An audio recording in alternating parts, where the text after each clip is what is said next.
welcome everyone to Buying Local. I'm your host, Mike Nelson from Five Towers Media.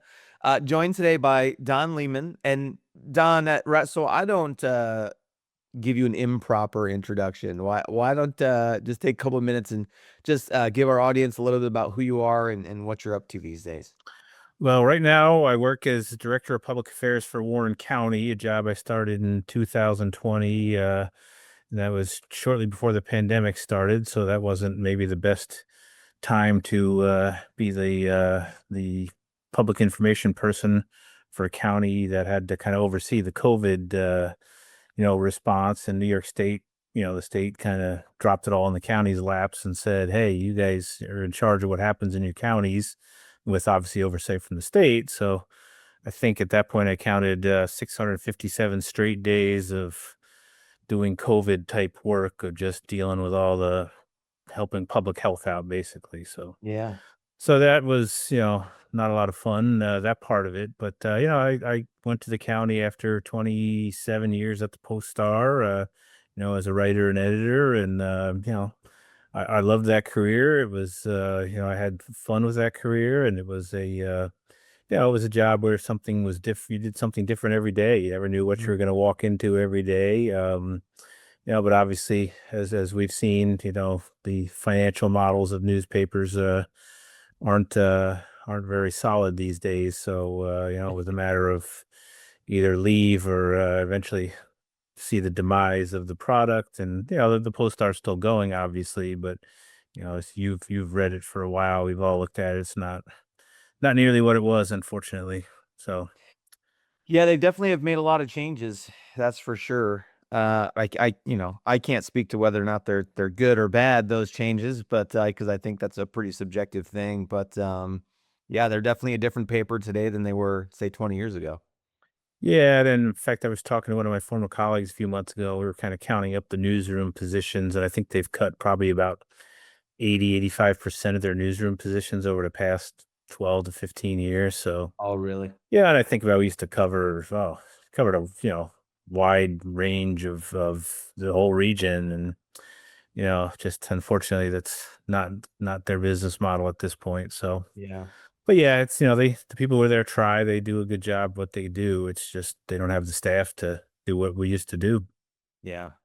It's interesting, Don, because whether you know it or not, what we do with Buying Local was kind of in part inspired by some of the things that you used to do during your publishing career. At, Interesting. well, because it wasn't the only thing that you did, obviously, over a 20-year span, but at one point in times you were kind of covering the small business beat around town. Is that fair to Yeah. say? Yeah. And I remember, God, this has got to be 15 years ago, let's say, roughly speaking. And I had bumped into you at Spot Coffee. And I don't know how we started talking about it, but all of a sudden you're like, oh, and you ended up doing like a little write up on my small little company. And I thought that was the coolest thing, man. I was like, like as a small business owner, I'm nobody realistically, in the grand scheme of things. And you were gracious enough to do this write up on our small business. And it impacted me and left an impact with me. And so years later, as we started getting into the publishing side and helping clients on the publishing side, and then starting our own publication, and making some pivots over the first couple of years, trying to decide what we wanted to do, it was really like that was one of the things that came into my mind, where I was like, small business owners really don't get an opportunity to have press done about them, unless they start beating that drum themselves and really reaching out and taking a really active role in it. So is that, Oh, did I lose you? What? we wanted to give unwavering support to the small business community. Oh, I don't know if that's my you're there for Wi-Fi me? or it's possible. Who Yeah, knows? yeah, it Who just knows? froze up, but it could have been my Wi-Fi's. I'm actually at home. I was off today and did a Nice. little fishing. And you know, um, and to chat with you now after I've put out a few little work fires. But Happens. no, that was one of the niches we had at the paper. Was we had our online blogs and the business section that told the stories of people like you who were starting out with new businesses, Hmm. and like you said, that was kind of really before social media had kind of gone crazy and taken off, and people didn't really have that outlet. And the newspaper and the website were kind of main information sources. And it was always good to see the impact, and we were happy to try and help people along by doing our jobs. Yeah. Well, like I said, I mean, it was a real, driving force, that memory that I had when we were repositioning our print product and who we wanted to support and how we wanted to do it. And I remember that. And I think I still have the clipping somewhere actually, but, Oh, wow. cool, cool stuff. Yeah. That's So I awesome. just, Yeah. I just wanted to, pay that homage there real quick. And, Yeah, yeah, and it's you I know, can't say I remember that interaction because I had so many tens of thousands, I'm sure, over the yeah, years of all those years, and I really enjoyed the blogging portion of our website, and the business section was something that really I miss kind of the most, because that's the kind of thing that of the daily paper anyway. That's the niche that you're filling. Is that's how do people yeah, know that there's a new coffee shop down the street, or that what's being built over at the corner of Quaker and Glen Streets. I mean, that this is how you used to get that information. Now it's the niche publications and social media, and it's so fragmented that unless you really have to pay attention to 20 different things to kind of get the whole perspective of the community sometimes. yeah. Yeah, yeah, it's definitely a whole different world for sure. Yeah. Um, you kind of saw the writing on the wall, it sounds like, as far Yeah. as what was going on in the print industry. And again, it's not, we've seen so many different changes in the publishing industry over the last 10 or 15 years. It's pretty wild. Some Yeah. going out of business, what like the whole printer side of things, of who is actually doing the printing, that there's been some big shakeups in that world as well over the last couple of years, and that continues to change and evolve. So then we got reunited though, because all of a sudden I started receiving press releases for Kelly's Angels, and they were from you. And just a few weeks ago, I was like, "Are you the same Don Lehman?" Yeah. So tell us a little bit about the work you're doing with Kelly's Angels. I was a kid who I used to accompany my dad, who was a part-time sports reporter, to high school football games when I was like 9, 10 years old. And I would go back and write my own stories at the Bergen Record office while he wrote his stories. So I was always journalism was what I wanted to do. And when I went to college, and it's kind of funny how it just kind of all spun into this, and a whole different Yeah, realm. Yeah. that's awesome. When I was at the Post Star, the paper was partners with Channel 13. We were news partners, and we kind of collaborated on a lot of different news coverage, issues, and we helped them out. They helped us out, and I became good friends with Mark Mulholland during that time period. And in fact, this goes all the way back to when his late wife Kelly was still alive, and she was fighting breast cancer. And I got involved, helping to, had some fundraisers for her before she passed. So I got involved helping there, and then Mark started this foundation, and I've been started by helping out at the races they did every year, and the charity has grown to the point where it's we're having multiple events a year now, and doing so many good things. That I kind of just, took on volunteering to do all the communications. Obviously, that's what I do for a living, so it's kind of in my wheelhouse. And I do a lot of social media for the different county agencies. So I do the Kelly's Angels social media, and it's really we just finished up our Summer Love and Fun Fest up in Lake George this past weekend, and it's really kind of heartening to have a lot of the people who we've helped come to these events, and to hear how we've made an impact in their lives. And one of the things Kelly's Angels does is a scholarship program for high school seniors who've faced adversity. And I think we're up to 14 different school districts where we give those out, one Oh, one wow. to a male, one to a female student each year.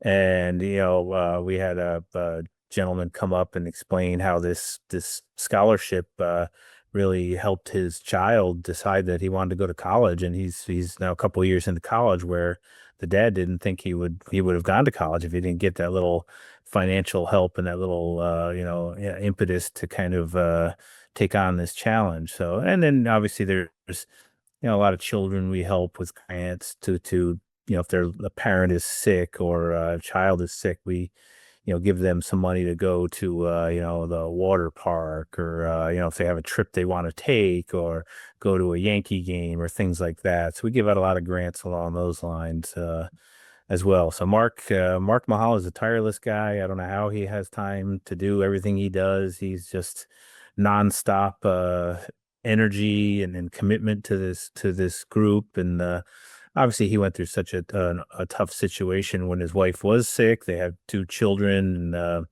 they just, I don't know how he had the strength to get through all that, but he did, and he's doing a lot of good things now. On the other side of that, to help a lot of families who were in a kind of a similar situation. That's amazing.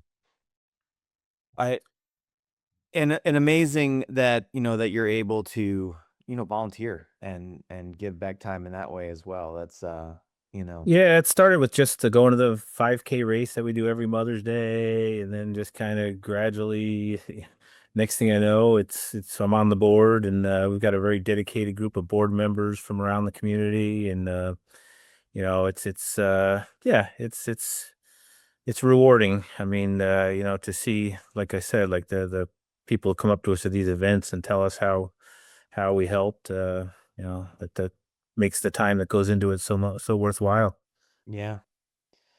Um, and I'm curious too. You talked about your work with Warren County, and you talked a little bit about the COVID side of things. But now that we're out of that kind of stuff, and you're not dealing with COVID protocols all day, every day, Yeah. what does your work with the county look like? Well, I do, communications, because, we talked about how the media world is not what it was. I mean, community used to rely on the local newspapers and TV stations to cover government goings on, and that doesn't happen really as much anymore. So I think, it's back in 2019, some of the county leaders in Warren County had, you know, there's a association, New York State Association of Counties, that had talked to these at a conference about, oh, hey, you guys, the counties need to kind of take this on their own now. You can't rely on your local media to cover everything you need covered, to help get the word out about, different programs and meetings and events and that sort of thing. So they created this position, and basically, I do press releases. I do all the social media. I cover different events and get the word out about different things going on with the county. There's a lot. Warren County, obviously, it's not Saratoga County. It's not as big as Saratoga County, but especially in the summer, there's a lot going on up here. I mean, you've got a lot of people come up to vacation, and they say that the population here triples in the summer, and so we try to, I work with the tourism department, and we try to just kind of make sure people know what's going on, and what their government is doing. I'm curious, in those communication roles that you're playing with Warren County and playing with Cow's Angels. What are some of the obstacles that you face with trying to get the word out? Because I know that, like, with social media, you're subject to the algorithms, right? And with press releases, you're kind of at the mercy for whether or not people are going to pick them up and run them for you. And what are some of those? Do you see those kinds of obstacles? I mean, or Oh ways you yeah, overcome them? definitely. Because there isn't as much media as there used to be. So I send out a press release. There are some entities, because they've cut staff, that are happy to get the free content, essentially, and we welcome that. But sometimes I do have to kind of, reach out, after I send something, say, hey, here's why this is important. Can you help us out and get the word out about this? And honestly, social media has become a big tool in that regard. I mean, Mhm. we do use a little bit of paid social media every now and then. Like, we have Warren County's, currently recruiting new foster parents. So we're trying to get the word out about the need for foster parents, and So the state provides some grant money, you can then advertise some of that. So things like that. Yeah, it's really, when I was a reporter, it kind of bugged me that I would, you'd reach out, especially let's just say some larger government agencies, not throwing anyone under the bus in New York State, but um you'd reach out to their press people and you'd get a response a day or two later. They tell you they're working on it. And I said, I'm not going to be that person when it comes to responding. Like, technically today I'm off, but I got 3 different media inquiries came in today that I've been trying to juggle after I went out and did a little hiking and fishing this morning. And, Mhm. you just kind of have to, make sure you're available, and that if it's a two-way street. If I go out of my way to help them, then they're gonna be a little easier at helping me. Yeah. So what I hear you saying is that it comes back to relationships. Exactly. Yeah. Yeah. It all comes back to No, it relationships. does, because and I know that I because I am responsive when the media reach out here. I know they'll they understand that if I'm you know welcoming and cordial to them, then they'll generally will be the same to me. So, Mhm. you don't see a lot of adversarial journalism around here at this point, which, it has its place, obviously. I mean, Mhm. there needs to be some investigative journalism, and there are some outlets that do that. But in general, most of what, I'm trying to get out is about things going on at the county, and, we got an upcoming tax deadline, that sort of thing. We had our DA won the DA of the Year award for the State DAs Association. There was kind of some recent things that, job fairs. County does Mhm. quite a few job fairs, so things like that. That's the stuff we're trying to get out there so people know about it. Yeah. Is working in government a little different than working in the private sector for Yeah, I got, especially when you had the newspaper website became a big thing in social Mhm. media like Twitter, and when I started out, you had the whole day to report your story, and then it became you got to do multiple updates on the website.